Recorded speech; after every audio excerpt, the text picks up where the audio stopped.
محمد رياض يكشف عن الشرط الذي وضعه الراحل محمود ياسين ليقبل زواجه من ابنته رانيا. أهلا بكم أجمل متابعين في الدنيا. يا ريت اللي لسه ما اشتركش في قناة أخبار الفنانين مع العراقي يشرفنا بالاشتراك ويفعل زر الجرس والكومنت. أهلا وسهلا بحضراتكم.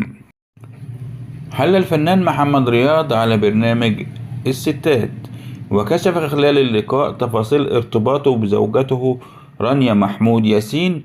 وأوضح محمد رياض بأنه تعرف على زوجته خلال عملهما معا في مسرحية وبالإسكندرية، كما تحدث عن الرهبة التي حسها عندما تقدم لطلب يدها من والدها الراحل محمود ياسين.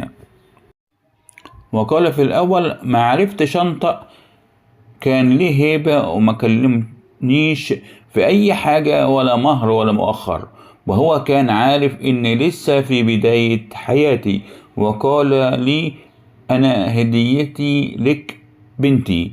وكشف محمد رياض عن الشرط الذي وضعه الراحل محمود ياسين ليتم الزواج، وهو أن يسكن معه في المنزل، ولكن رفض ذلك. وعن السبب قال كنت عايز اني اللي اعمل بيتي ومحبتش حد يعمل لي بيتي. رانيا كانت موافقة على وجهة نظري، بس سكننا جنب بعض بشارع واحد. فضلا وليس امرا فعل زر الجرس ليصلك كل جديد، والسلام عليكم ورحمة الله وبركاته.